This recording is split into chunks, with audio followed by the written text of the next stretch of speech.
And boy, does it come together, if you get my meaning.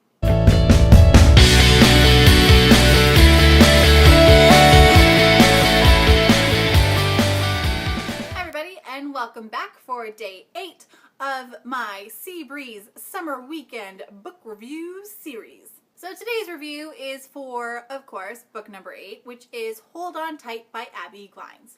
So this book is centered around Dwayne, who has made appearances in the other books, although he's been a very background type character with awesome one-liners throughout the entire series. But now he gets a book of his own, and what a book it is, I'm telling you. So Hold On Tight is about Dwayne and Sienna. Now this is some twisted southern stuff, if you ask me. When Sienna and Dwayne were in high school, some stuff happened. Some very, very tragic stuff happened. So at the time, Sienna was actually dating Dwayne's younger brother, Dustin. And he was killed in a very tragic car accident one night. Unbeknown to anybody at the time, Sienna was actually pregnant with Dustin's baby. Yeah. Unwed mother at like 16 with a baby. Of course, you then have Sienna's really strict parents who try and get her to have an abortion, and she doesn't want to. So she gets shipped off to live with an aunt somewhere else, and no one sees or hears from her again for like 6 years. This book was really interesting compared to all the other ones so far in the series.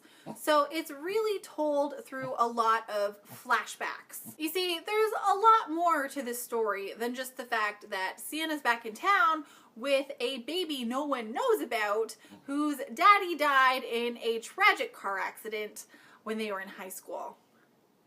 Yeah. A lot of drama in this book. A lot. Abbi Glines is like the drama queen, and all bow down to her. We see exactly why Dwayne has become the man that he is today. A very snarky, a very no relationship type guy. And we also see how Sienna became to be so strong when no one was on her side. This was actually a really, really sweet read. Despite all of the tumultuous emotional drama that I felt while reading, it was such a nice, sweet romance that was very, very realistic in how it happened. I mean, you got one guy whose dead brother knocked up the girl of his dreams and, then died.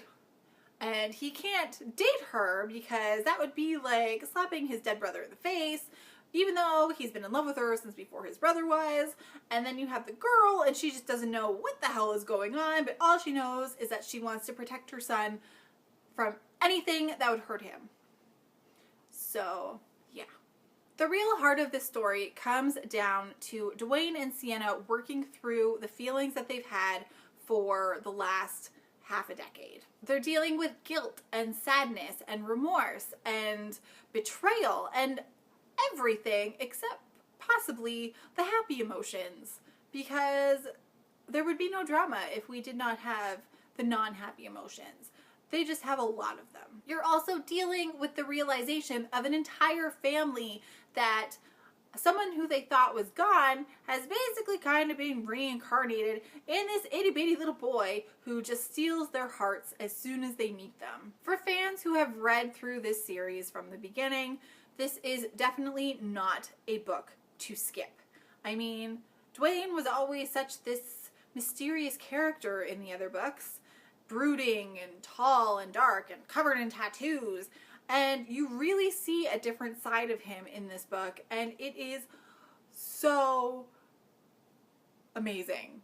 Like, wow. There were things that I didn't necessarily like. Dwayne does get to be rather caveman-y, but, I mean, psychologically he is trying to make up for the fact that he has feelings for his dead brother's ex-girlfriend who had his dead brother's baby, and the fact that, she's suddenly back in town with a baby who's, not quite a baby anymore. But he he's overcompensating for all of the feelings that he is feeling, which understandably so. The man has a lot of depth, surprisingly.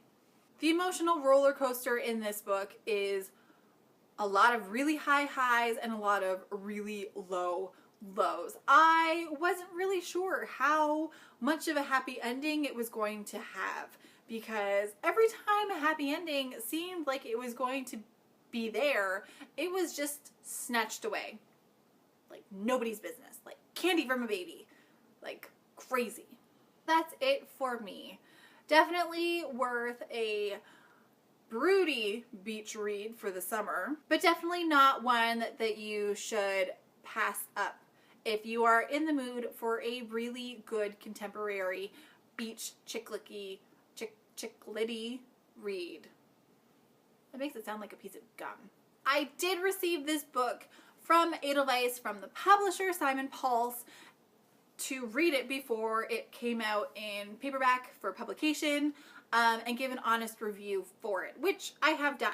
Trust me, I would not be telling you lies if I did not like it. Hold On Tight comes out in both hardcover and paperback July 7th of this year, which is actually kind of strange that it comes out in both formats at once, but I'm not complaining because I have the entire rest of the series in paperback, and I hate having mixed format series with a passion. And I really, really, really want to have a copy of this one on my shelf as soon as I can. So that's it for me. Comment down below if you liked the book, if you read the book, if you want to read the book. Hopefully I haven't spoiled the book for you, because that would suck. Yeah, and stay tuned for the final installment next Saturday, this Saturday, of the last book in the Sea Breeze series. So until next time, guys, happy reading.